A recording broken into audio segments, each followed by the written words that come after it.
sa debate ang atong claim nga kita ang nag-combine sa Old and New Testament into Bible.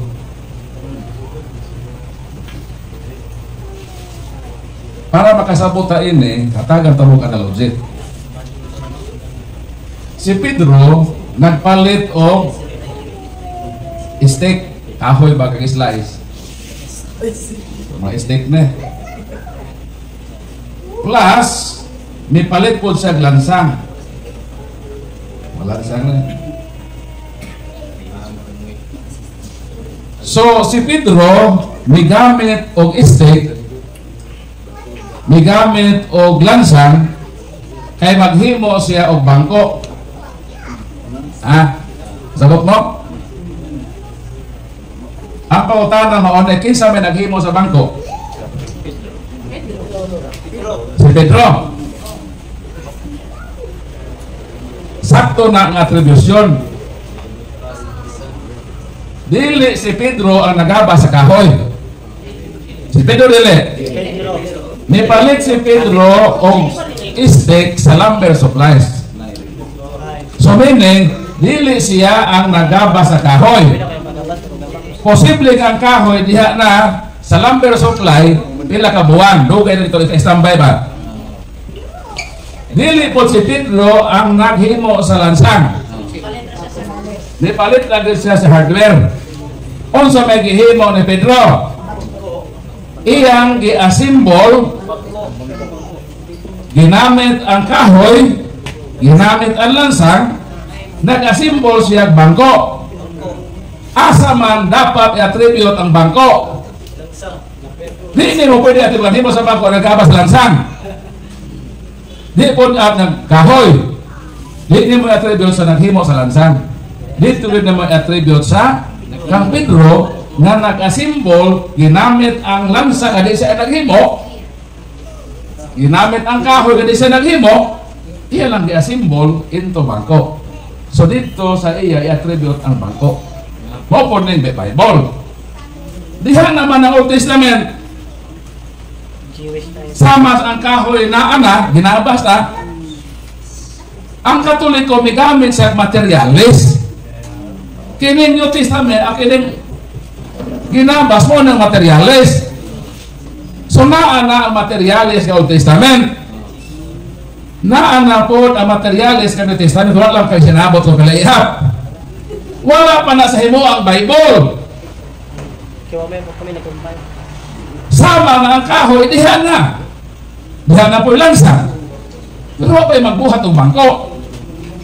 So ang simbahang Katoliko, the Catholic Church, ang iyang gihimo, iyang gi-combine ng materialis ng Old Testament, nga maone ang Septuagint version sa Old Testament, na nahimo ng Greek, o Latin, translate sa Greek, gigamit niya ang New Testament, gi-combine niya, gi-compile niya, na usa ka libro, ni gawas ang Bible. Isa naghimo sa Bible? Ang Katoliko. Palakpakan na Ginoo. Ang meaning sa made is duha. Kada bang himo? Ang number one meaning sa made is from nothing to something. Ex nihilo man na sa Latin, from nothing to something. Ay kaduhang made is from something to something. Kanang duha ka made, gihimo na sa Ginoo. Yung Ginoo nga mutunghang adlaw. Oh, nitungha. Dosite sa Genesis, mikuha ang Diyos og yuta from something. Gihimo niyang tao. Nahimong something. From something to something. Pag-ingon nato nga ang Katoliko naghimog Biblia, ang gigamit nga meaning from something to something, meaning naan kining Old Testament mo na ang something, kining mo na something mo na ang material, mo na siya ang sama sa ginabas o lansang. Gi-assemble na bangko, ang nag-simple anak dito i-attribute sa naghimo. Mora po sa Biblia.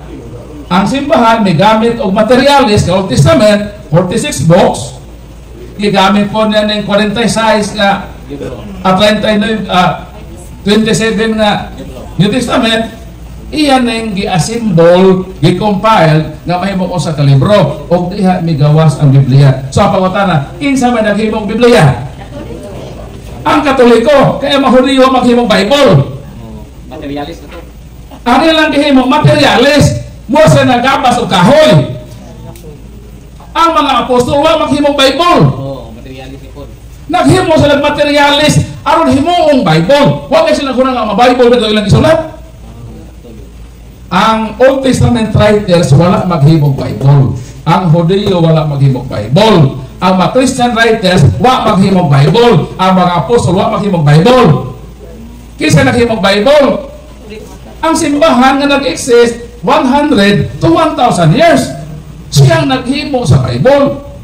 Mao na awa masap sa tinuhan, kang ilang panabot mura kagamay sa tungaw. Hobi to nga naluoy ko kang Adventist.